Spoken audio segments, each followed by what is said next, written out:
have 5 more minutes to go, so still it's good morning. We decided to speak English. It's an act. You look puzzled. So you're both Italians. We can speak Italian, but I think we have a few non-Italian speakers in this room, and we want to be hospitable and nice towards our guests. And also, I know that there are people following the online version of this, so we'll. What about that? Okay. Sounds good. Second, and most important, this, as you can see in your program, was supposed to be not a round table, because it's not round, but like a discussion, a debate, whatever, with 4 people, me and 3 guests. 2 guests, Crea and Marini, are not here. Therefore, it's not a debate anymore, it's an interview. And because I'm a journalist, and Professor Alberto Sangiovanni Vincentelli, it's well known to me. We met, I think it was in the very early 90s, probably 91 and 92. I was doing what's going on in Silicon Valley. So it was early on. I've been back many times. And I'm really pleased. I'm not pleased that the 2 guests are not here. But in a strange way, I'm happy to be able to do this, because exactly 1 year ago, Alberto was interviewing me, because I was pre-launching in San Francisco at Fort Mason my book, Italians, and he was interviewing me, so it's a lovely way to return this at the favor, and I'm happy to help, and I'm sure Alberto can give us a kind of broad picture. It's Saturday, almost lunchtime. I've been following you yesterday from home, remote, what you've been doing. So I think it maybe is a great time to sort of sum up and what we said, and also to have a kind of broader view on what's going on between Italy and Silicon Valley. By the way, I shouldn't do this because this is home for me, Corriere della Sera, but I think it's a great idea, and it's a great idea to be able to do to have the diretta video, to have the online version. And another person who was in San Francisco last year, Gianni Shimone, has been instrumental to this. Ciao Gianni, good job. And so the 3 of us. Okay, we can start. Enough. Silicon Valley.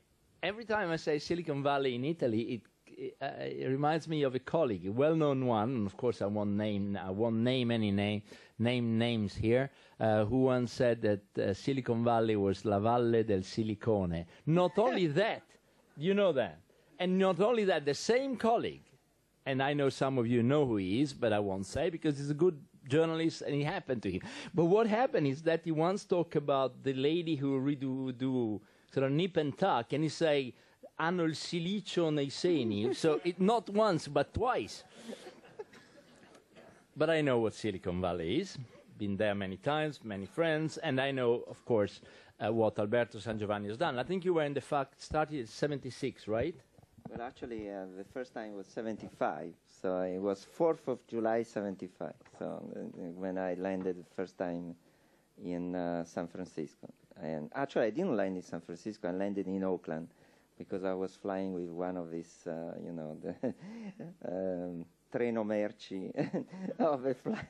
And so we landed in a faraway place next to Alaska, and then we came down to Oakland. And so my first impression of Silicon Valley was not exactly positive. I am from Milano. I never went to the United States before, and so it was the first time I landed in the great America. And of course, my view of the United States was what you get on the movies, right? And so I was expecting large houses, beautiful gardens. I don't know how many of you have been in Berkeley, but that's not exactly what it is, okay? And so I was pretty disappointed. So for the first week or so, I said, when do I go back to Milano? And so, in fact, I went there just to stay there for 6 months. And then, after 35 years, still there. So, never planned for anything. When you got this award in 2009, the Wolfen James Clerk Maxwell Award, it sounds important, just a name, in Edinburgh, in Scotland, right? Yeah, well, actually, it was in two parts of the world. One in Los Angeles and one same award, but you get 2 medals at the price of one. So, and you get a bronze one in United States and a gold one in Scotland, where Maxwell was born. Also, before that, 2001, he got the Phil Kaufman Award, the most prestigious award in the EDA field. EDA is Electronic Design Automation, of course, his expertise. But look when they gave him the award, so we're going to embarrass him. Let's see if you blush. You should. Alberto is a true Renaissance man, and we salute his achievement and his vision. As a scientist, engineer, entrepreneur, and inspiring teacher, he has been instrumental in bringing the EDA industry to life. This award marks another impressive milestone in his multifaceted career, and we look forward to many more inventive contributions from Alberto in the years to come. I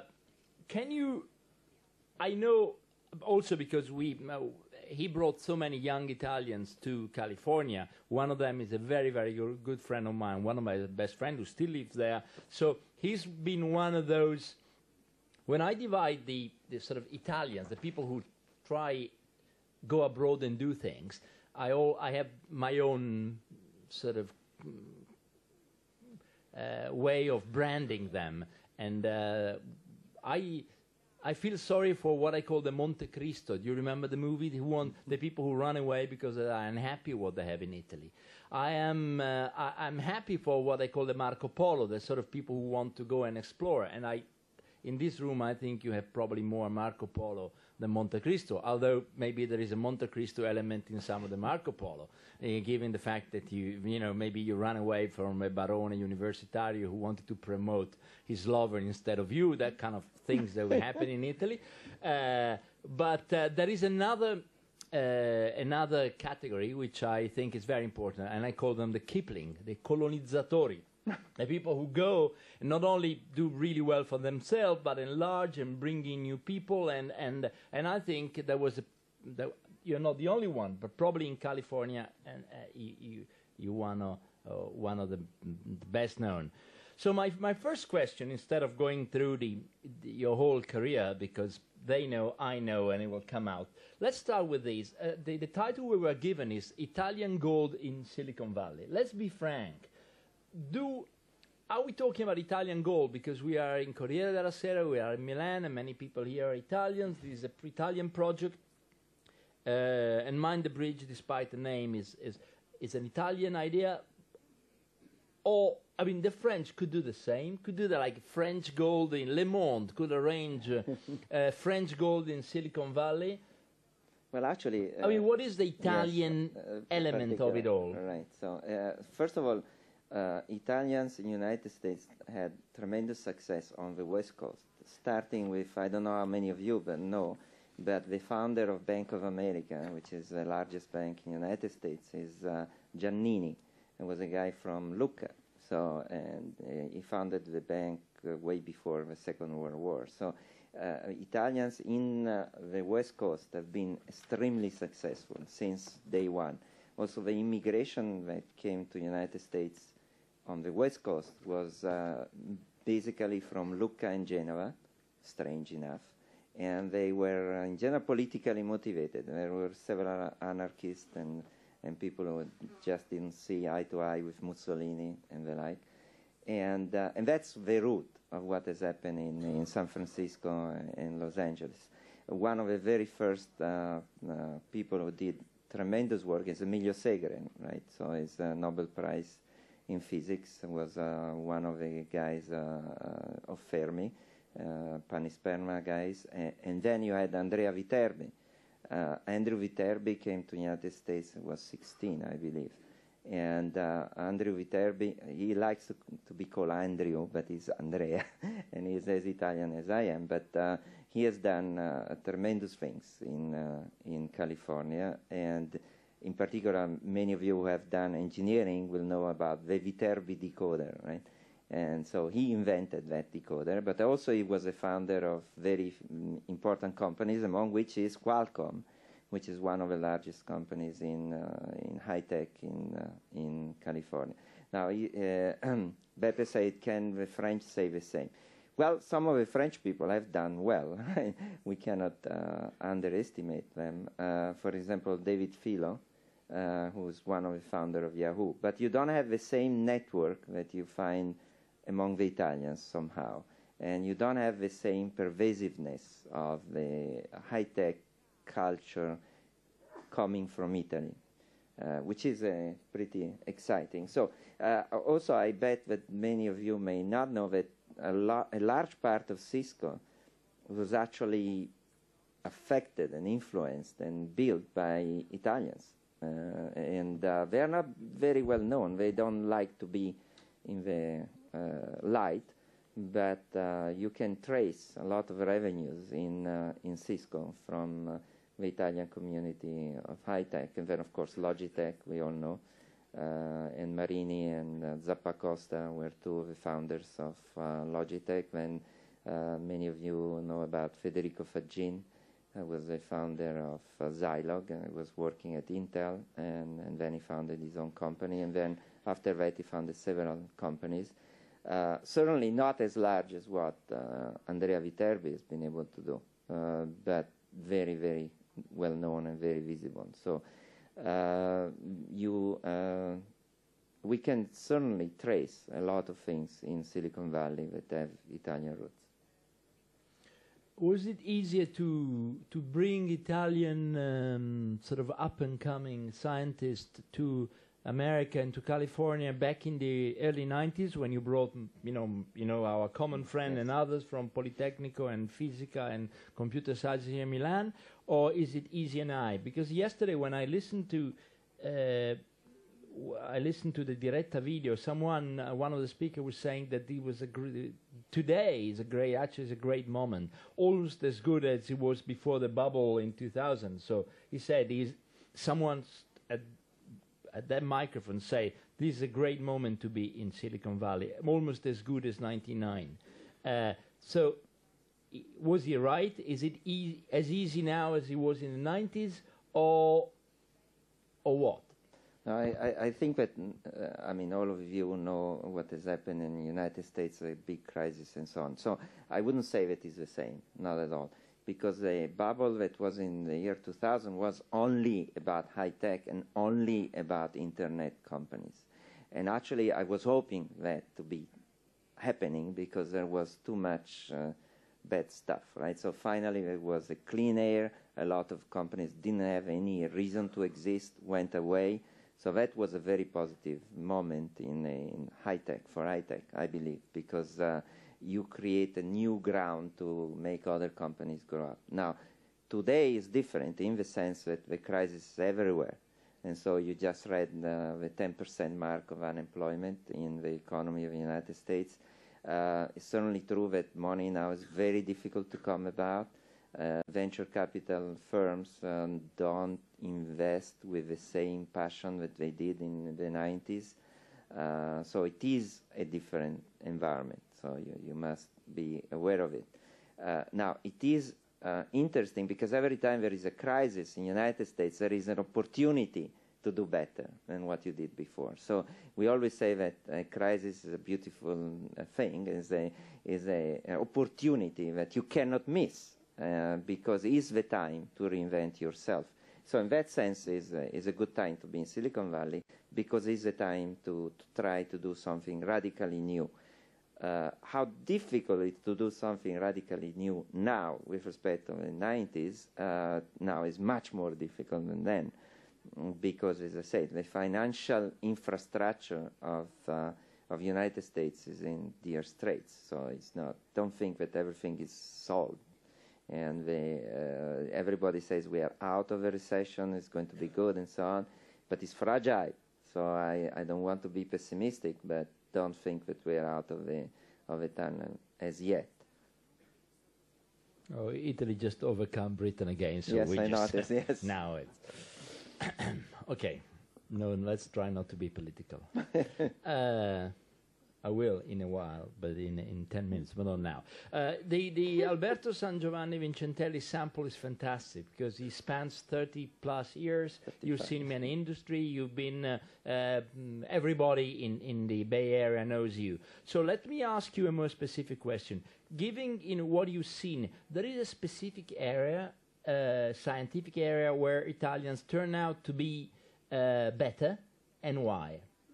I think that they are pretty spread. I mean, in the high-tech area. So you have people like Crea in biology-related sector, in medicine, and then you have technologies like Andrea Viterbi, myself, and so on. So I don't think that there is a specific field where you see a predominance of Italians, but it's certainly true that you can trace relationships, right? So, for example, by the fact that I'm in Berkeley, we always have some Italians in Berkeley, right? So because I bump into people, right, like here, and then I say, gee, have you thought about coming to Berkeley and get a PhD, work there, and so on and so forth? And that is an automatic way of renewing the flow of people who are coming through Berkeley. And so if you have some people like are that, already booking their tickets with Movolo. I always saw. And so I see, for example, back there is Marcos Groy, one of my PhD students who graduated a few years ago. So, we met in Roma, and I said, why don't you come to Berkeley and get a PhD? So where is he? Raise up. Hi. And so that is a mechanism. And I think that one good thing that not too many people do is that since you have been successful, you should try to do everything you can to help other people to be at least as successful as you are. And so you want to give, right? But this is typical of professors, so I mean, I cannot pretend that the other people think the same way, but they should. They should. And so create a school, as we say, right? So that you offer new opportunities to people. And so they is it typical of professors?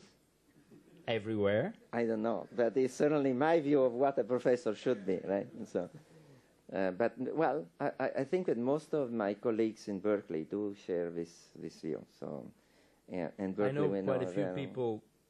I'm afraid in this country who do not share your view. See anybody who's coming up as a rival to be kept in check as possible. But that's true for every profession. Even in my profession, there are people who see the newcomers as opportunity, and it's sort of nice when your hair turns gray to be able to see the other coming up, and other people see that as a threat. But that's, I think, in every profession. But you know, you pointed out something very important, because I think that if you... It's a coincidence. I'm a journalist. So. Yes, of course.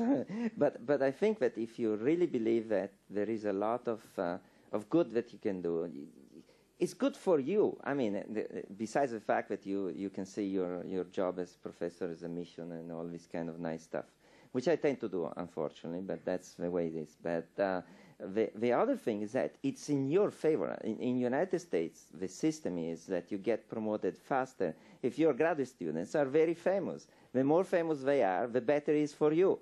And so besides the fact that it's a good thing in general for society, it's also a good thing for you. And so it's what I call the aligning of vectors. So I see that some people, here he is.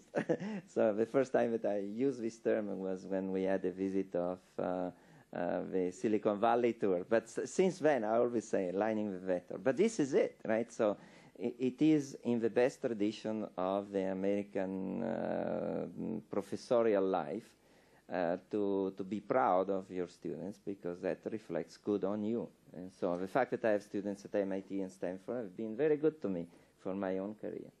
Two quick questions about university. We heard, I actually heard myself many times, read and heard from people, both American faculty and Italian first students, and then postgraduate students, and then PhD, you name, that Italian university, such as Politecnico in Torino, Politecnico in Milan, and others, actually give you a good background. Is that a myth, or and therefore you can do well once you are...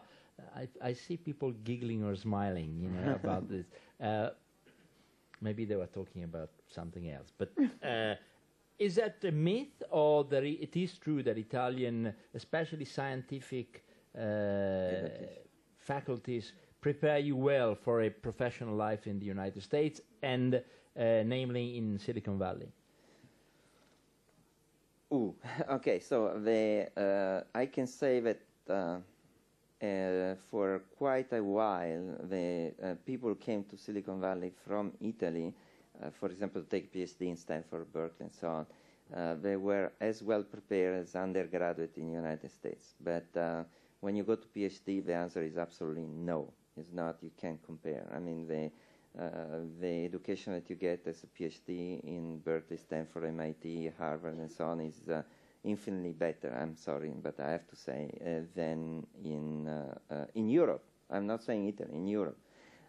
Now, what I've seen is that in the past few years, the level of preparation of students at the undergraduate level is going down. I mean, one of the things that we are rediscovering in the United States is the good broad preparation on the fundamentals, mathematics, physics, that kind of stuff.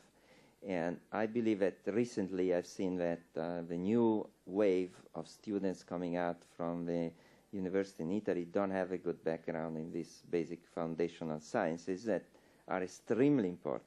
The other thing that I've seen that is negative in terms of preparing for professions in Silicon Valley and so on is that most of the new initiatives are interdisciplinary. So we see, for example, that electrical engineers, sarebbe ingegneri elettronici in Italian, electrical engineers, non elettrici, elettronici. So electrical engineers coming out from the various departments now are in mechanical engineering, in civil engineering, and here in biology. And some of these people go even in law schools and the like. So there is a very pervasive situation where people work in many fields across the boundaries. And that is where the big innovation comes. For example, there is one of the most interesting new scientific fields called synthetic biology. So the science of creating new life forms, if you like. So Frankenstein, not quite. But it is out of much of the methodology that we have done in electrical engineering and computer science. We hear about bioinformatics, right? So that's certainly something that you see. Now, if you look in Italy, there is a parcellizzazione della conoscenza, so much so that you have departments that are departments of measurements from here to there. I mean, it's absolutely counterintuitive that you go exactly against the flow. And the flow is about interdisciplinarity, and here we cut and cut and cut. But there is a reason. It is intuitive to know why we do that. Yeah, that's a different story. But you know, if you ask, are you preparing the right kind of engineers or the right kind of people by cutting knowledge so finely, the answer is absolutely not. And because the future is about people who know a lot of things and can interact with different fields. And so that should be the target. But yes, I know what you are driving at. And so the vectors don't align. Why? Because in Italy, to have power, you have to restrict the area of your influence. So the more fields you have, the more different concorsi you have. The concorsi about measurement, electrical measurements, for example, versus, I don't know, computer literature or whatever, right? It is important because you can control, right? So it is all the name of the game is about control. So the smaller it is, the more you control. If you have a different view that what you're trying to bring up is a revolution and you want to be impactful in the world, you don't care about having control, and somebody else is doing better than you is good, if it comes from your university in particular, then you see that the directions cannot be different in what it is, right? And so it's very important to create the right incentives to align the vectors, because if you have an incentive that tells you go there, even though your soul is in this direction, you cannot go like that because you're never going to be successful. So you have to make sure that the incentives and what is good are aligned, because they are not. There is no way in which you are going to do good things. By the way, this is also a principle in companies. I've seen too many companies that have incentive structure that is against the good of the company itself. And so you talk about innovation, but then you reward people because they bring more revenues and lower cost, at the cost of cutting innovation. And so your incentives go opposite to what you want to achieve, that is keeping your company alive and innovative, if you direct your people in this direction. So as always, you always have to ask yourself, what do I want to achieve? Once you know what the goal is, then you align the incentives in such a way that people march in the right direction. Let's try to be optimistic. Italian institutions were they of help? Oh, by the way, there is another important point. Sorry to say this. But when I went to Berkeley, I remember that one of the older professors there, he said, there is one thing, because they hired me, right? I was coming from Polytechnic Milano, didn't have a PhD. I still don't have one, even though they just gave me one honorary PhD from Denmark, of all places. But I am the only professor in the entire system of University of California who doesn't have a PhD, right? And so how the heck did I get hired by Berkeley, right? So this chairman of the department said, look, the only thing that we can do as professors is not to waste a brain, right? So if there is a great mind, don't kill it, right? That's the best you can do. So, great minds have to be discovered wherever they are. And so, since this my theorem says that the great minds are equally distributed around the world, so if you pick the best mind... let me get this right. So they told you they didn't want to lose you. Say, we don't have to waste a great mind. No. He said, well, it kind of came out that way. But what I wanted to because say... no, I think... But what I wanted to say... I love frankness. I think he did a tremendous thing. Why should he be modest? You're ready to be a journalist. No. What I wanted to say is that the impact of education on good minds should not be to push them in directions that will limit their minds, right? So it was a lecture for me to be a professor that doesn't limit the brain of his students. That was the idea. Okay, let's go back. I'm doing them together, welcoming Professor Marchetti, who is the chairman of the board of directors of Corriere of RCS, and also my friend Marco Pratellesi, who is the editor-in-chief of Corriere.it. The two of them were very much, I'm here just to help for an hour, although I follow what you've done, but they were instrumental to this. And so then after saying this, my next question sounds a little cheeky, but let's do it anyway. What Italian institutions have done to help the Italian to be successful in Silicon Valley? I mean, not saying today. The only thing I know here, there was a minister who's supposed to come, is not here, right? But that maybe is a coincidence.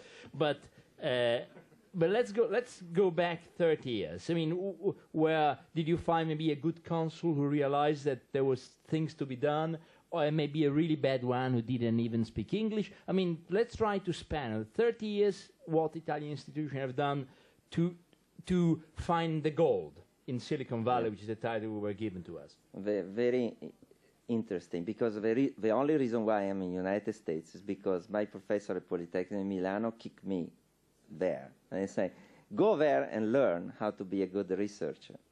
I didn't want to go in the United States. As I told you, not even an idea what America was.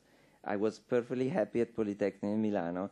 I was very much in love with Milano. I was born in Milano, always stayed in Milano.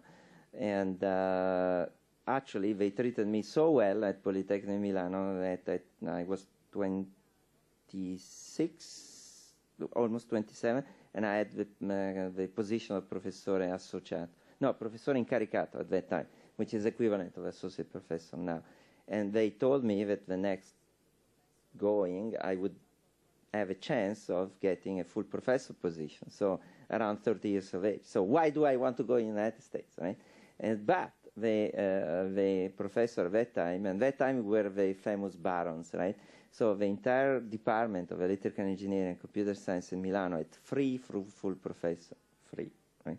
And so they always try to manage the department, try to get the best they could out of the people who are coming up, the young, good people, right? So, and they told me, go, right? And so I said, okay, should I really go? I said, yeah, you have to go. And so I went. Then when I went there, I stayed for 6 months, came back, and I said, here I am. And there was a letter from my department saying, why didn't I come back there? And I say, I can't because I have to teach at Polytechnic. And then my 3 professors wrote a letter back and say, we allow Alberto to go back without asking me, right? And so at this point I was stuck, right? So I had to go back, right? And then after a year I say, why don't you stay here forever, kind of, right? So why don't you take a position? So I called back my professor. Say, gee, you know, I have this opportunity, but I would like to come back because you guys have been so nice to me. So no, it's our best interest that you stay there, and whenever you want to come back, come back.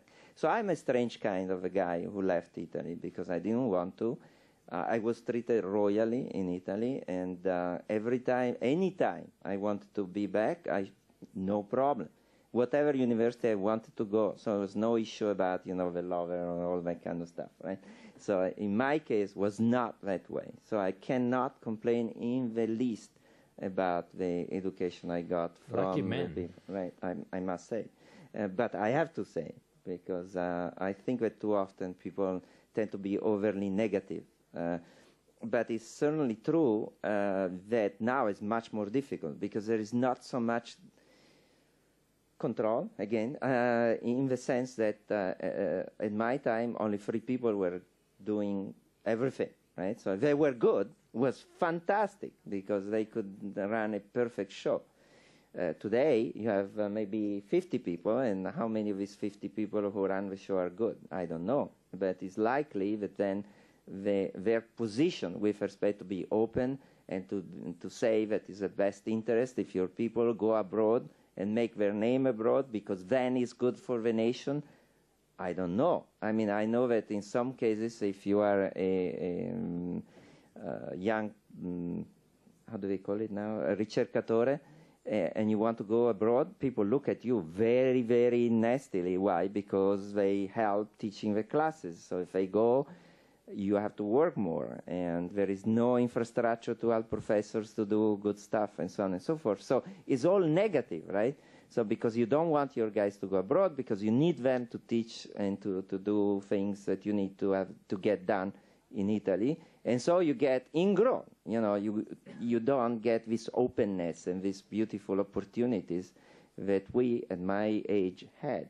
So in some sense, that is also part of this lining up of the vectors I was talking about before. Before, we had an infrastructure in Italy that was self-sustaining. In other words, when I went to the United States, there was a very good friend of mine who filled in for me.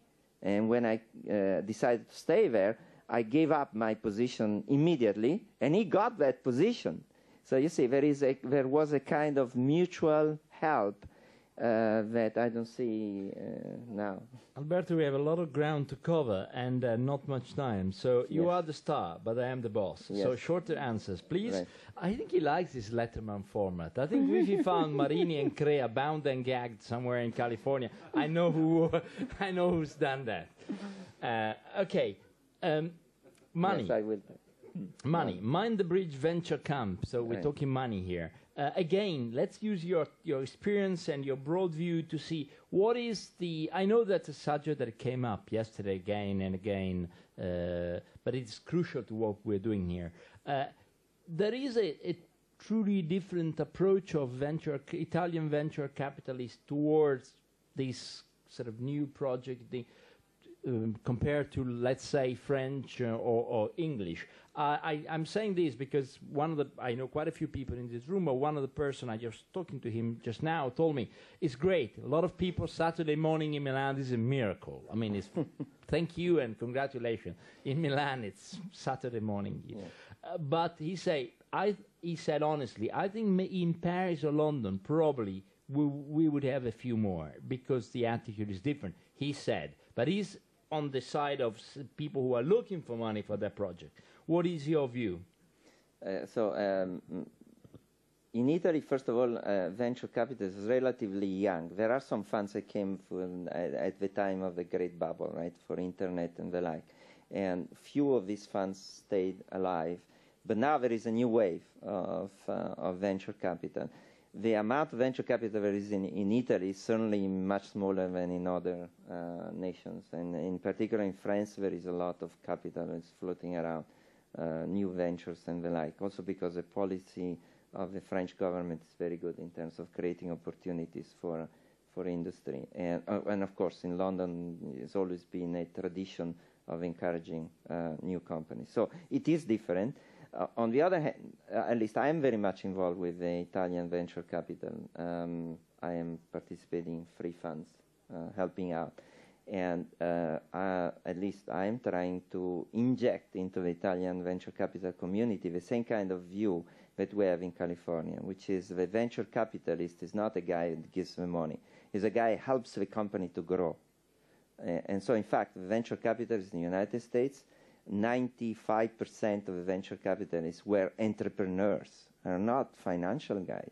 They were people who funded companies. So they know what you should be doing, what you should not be doing.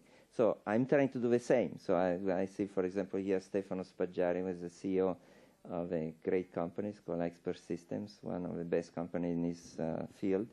And, you know, the kind of discourse that we are having is just how can we make his company to become a worldwide company? How can we help to set up camp in the United States and the like? So this is a view, a different view.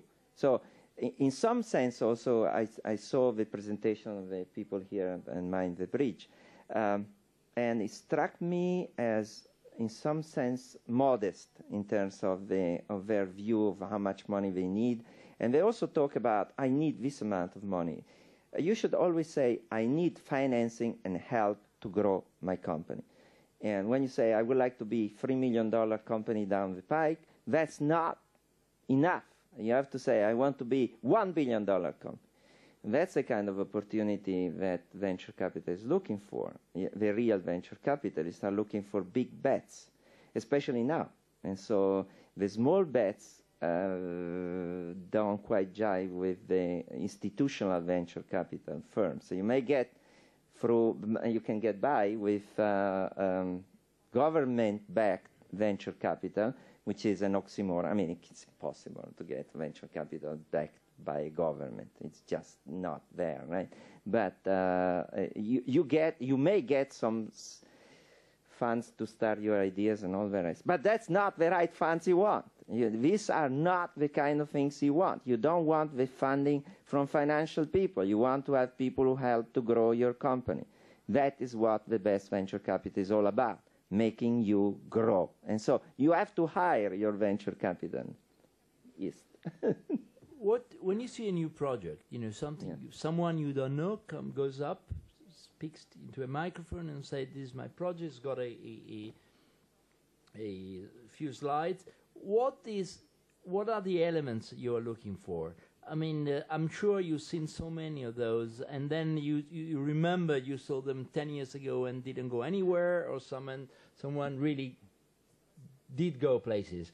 What is a eureka moment in the Alberto's mind? And say, okay, there is something there. If you ask me about a book, like looking at someone who wants to write a book, I could give you an answer. It's not for me, so I won't say now we're not talking books. But I think a writer would know that there is something in a book and a writing that is kind of a signal, like a symptom. What are you looking for in a project?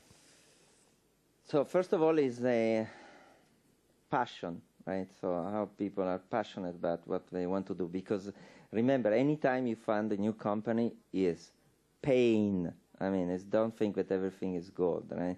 It's pain. So you have to endure pain. And so if you're not passionate about what you want to do, you're never going to go places. So you have to farm in dark days and when you want say, why did I do this? I want to go home, right, like me. So, but the passion is what matters. That's the first thing. But the second thing is the quality of the people. So in fact, there is a say in some of the companies I work with in Silicon Valley that venture capital is about people, people, and people. So, and so you look at intellectual capabilities of the people, and we said before, passion, and about the capability of working together, because it's never a single person thing, right? Then in terms of the idea per se, which is secondary, by the way. So the thing that I just said is are the most important one, because in general, 90% of the time I've seen companies, the company that you had in mind when you started is not the company that you ended up if it is successful. It's a different company. So, and the quality of the people is to recognize that you have to readjust. You have to move in other directions. And so about the idea, the most important thing that I look at is the field. I mean, how big is the field? How defensible is the technology that you bring to market? Because remember that one of the big reasons of the big crisis of the internet companies in the 2000s, no defensible technology. So you can't put your finger on what is valuable in there and how much you can keep the other people away. How can you fight the competition, right? So these are the essential elements. I have one more quick question, and then I think we got 15 more minutes, and I think I'll open to you for questions to Alberto. Quick question. Finland has decided that high-speed internet is like electricity or gas or heating is part of modern society. So they're going to make it compulsory. I mean, everybody has a right to have high-speed. We just decided to cut 800 million for broadband in Italy. What is the right approach? Well, rather obvious, right? No, you could say... Oh, yes. So you want short answer? The answer is yes. You want broadband. Okay, no, it's... no, but I mean, seriously speaking. So in Finland it's easy because it's a small country and everything is dominated by Nokia. So of course everything is high-tech, and so you want to do that, and, slam dunk, right? But mind you, for example, how much broadband do you get in the United States? You get huge broadband in institution, companies, universities, and the like. But at home, it's not that much, right? And so, and then you wonder, say, why? It's all a matter of cost, right? So in the United States, people think that broadband is very expensive, right? And so in Finland, it's a great thing because you give it for free, right? So that will be a real revolution. So if you bring BroadNet to everyone for free, that will be a real revolution because now you open the gate to everyone to make of the internet a possibility of doing new enterprise, to sell better your products, to really change the complexion of the game. That is more than 80 million or 800 million euros proposition, but that will be absolutely fantastic. And we know that in Italy we have the lowest possible usage of internet, but not only this lowest number of people using PCs at home. That is bad, right? That's really bad. Questions? Over there, do we have a microphone? Nope. You can shout or come here or whatever.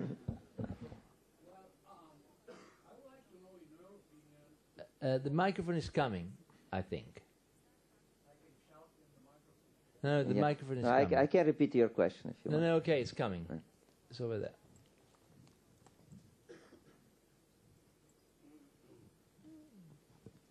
Aldo Cocchiglia of the company M31 in Padova, Italy.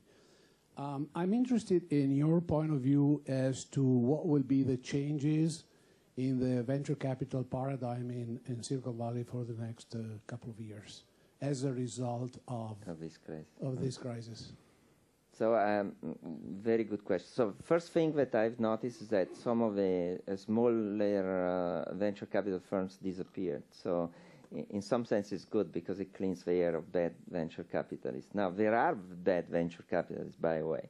So people who actually do bad things to the economy by picking up the wrong companies because you waste money while you could have invested in better terms. But what I've seen is that people now are looking at what I said before, the big banks, right? So they don't lose time looking at incremental business. So there is a focalization on fewer things that have bigger banks. The other important thing that started before the crisis but is going on is the fact that venture capital is moving downstream, meaning that the venture capitalists that were used to fund early stage, now they're moving a later stage investment.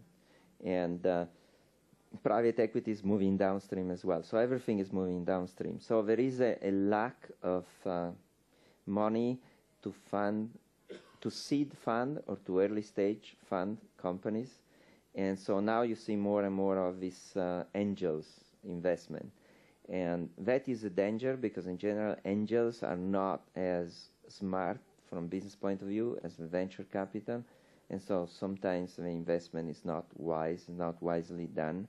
And so it's a negative in some sense. But we got to feel something in early stage. And right now there is a hole in the early stage because everybody's moving downstream. Because again, what I notice is that there is a trend to reduce risk. So the more you move, the less risk there is. And do you expect a lot of consolidation in that industry? That is more difficult to say because it's not really an industry per se, because the way in which venture capital is set up in the United States is that you go around every so many years, the venture capitalists go around and raise funds, right?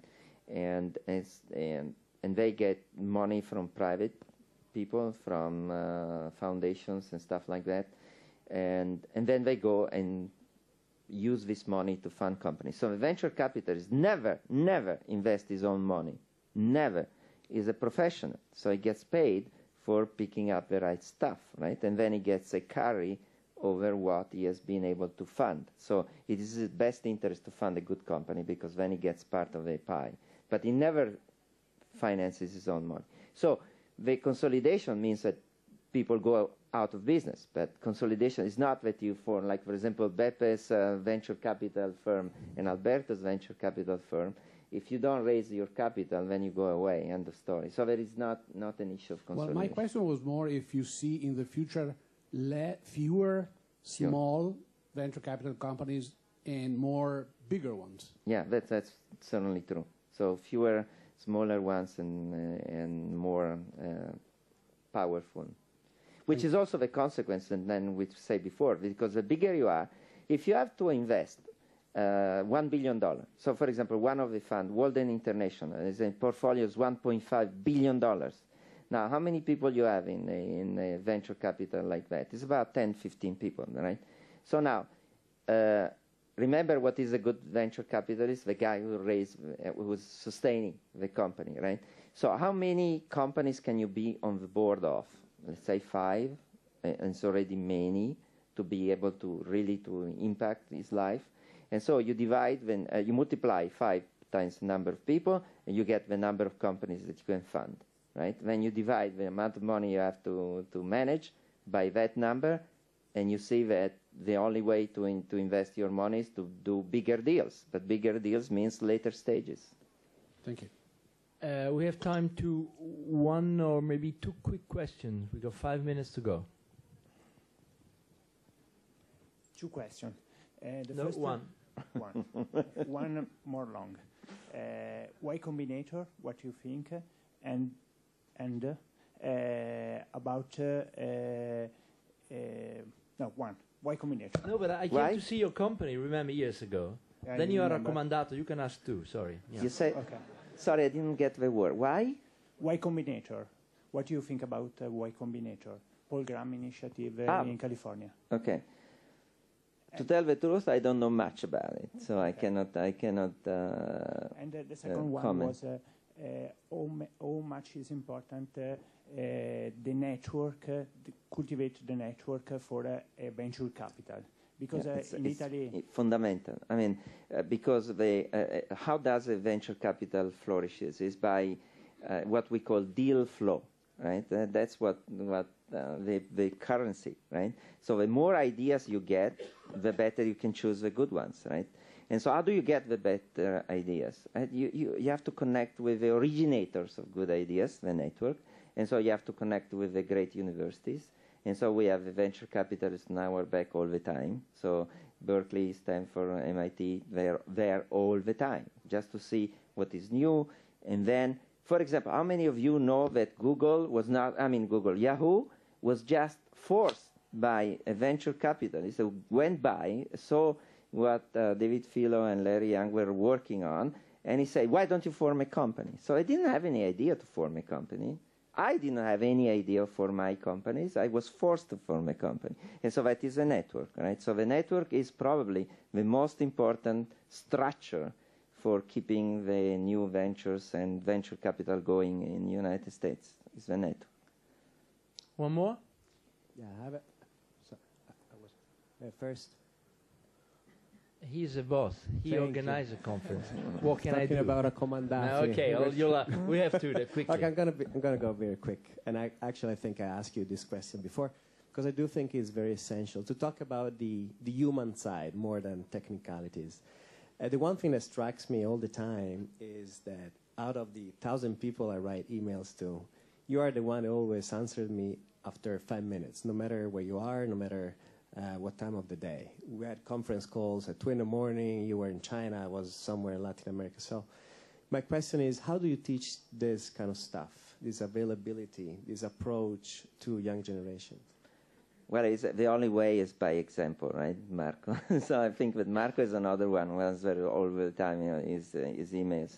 And I think that all my students have the same impression because they, like you, say, well, we write at any time in the day and you answer us. So you cannot say, you do that. It's like with kids, right, with your own kids. You cannot say, you do this, this, and that, and then you do the opposite. I mean, it doesn't make any sense. So the best teaching is by example. And so if you say something, you better leave that something. And then you leave something with the people, and that is very difficult to forget. Please. My name is Giovanni Venturini. I work for Agro. It's a biofuels company. I was curious to know your opinion regarding the new wave of clean tech in the Silicon Valley. Especially, I would like to understand better if you believe that the lessons from the dot-com bubble are somehow the same we can find in the clean tech area, I would say. Thank you very much. This is an extremely good question. So first of all, if you look at where people invest money now in the venture capital community, is more than 50% is clean tech, is energy in general, more than clean tech, we should say energy. The second is health, and then distant third is ICT, so information technology. But the bulk of investment is in energy. Now, he points out and say, well, how do you relate that to the bubble? And that when you see that massive amount of investment, and because not all venture capital or not all the investors are smart, you are likely to see some kind of bubble brewing up, right? But remember, there is one point that nobody is putting enough attention. There is one of the major risks that we have today in the ecosystem of innovation in the United States is the fact that we have too few IPOs. If we don't reopen the faucets of IPOs, we are going to lose that particular way of innovating. It's going to go away because that is the prime engine of growth for the economy, is to go IPO. And so if you go IPO, then you have incentive to invest, you have incentive to have ideas, you want to bring up your own new ideas as a new company if you have no IPOs. And in fact, that's one of the lessons that I always say to the Italian venture capital community, is that you cannot be a successful venture capital company if you have only one exit strategy that is to be bought by someone. So you have to have multiple exit strategies. Then you can be successful. If you have only one, it's very difficult. Signori, I learned quite a few things. thanks to Alberto. So I think you did too. So thank you very much. You were a very good interviewee. And let me end with a little inspiring story. There was another gold rush in California. You remember the real one back there. And there was a lovely Neil Young LP. Probably the people here remember after the gold rush. You remember there was a, and during the gold rush, of course they found gold, but there was something that they didn't expect. Levi's jeans comes from there. They realized, and no one could possibly think that one of the great results of the gold rush in California was actually the jeans making through the war. So who knows that in this room maybe there is some serendipity in action as well. And that's my augurio personale, e smetto di parlare inglese. Grazie a tutti e lascio al prossimo turno. Grazie Alberto. Grazie.